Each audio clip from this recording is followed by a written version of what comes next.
கர்த்தருக்கு சோத்திரம். இன்றைய வேத வசனம் மல்கியா 1 சூரியன் உதிக்கிற திசை தொடங்கி அது அஸ்தமிக்கிற திசை வரைக்கும் என் நாமம் ஜாதிகளுக்குள்ளே மகத்துவமாயிருக்கும். ஆமென். எல்லா இடங்களிலும் என் நாமத்துக்கு தூபமும் சுத்தமான காணிக்கையும் செலுத்தப்படும். என் நாமம் ஜாதிகளுக்குள்ளே மகத்துவமாயிருக்கும் என்று சேனைகளின் கர்த்தர் சொல்லுகிறார். ஆமென்.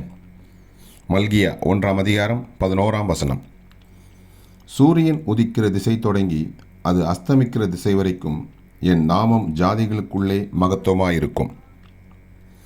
எல்லா இடங்களிலும் என் நாமத்துக்கு தூபமும் சுத்தமான காணிக்கையும் செலுத்தப்படும். என் நாமம் ஜாதிகளுக்குள்ளே மகத்துவமாயிருக்கும் என்று சேனைகளின் கர்த்தர் சொல்லுகிறார். ஆமென். மல்கியா 1:11. கர்த்தர் உங்களை ஆசீர்வதிப்பாராக, உங்களோடு கூட இருப்பாராக. ஆமென்.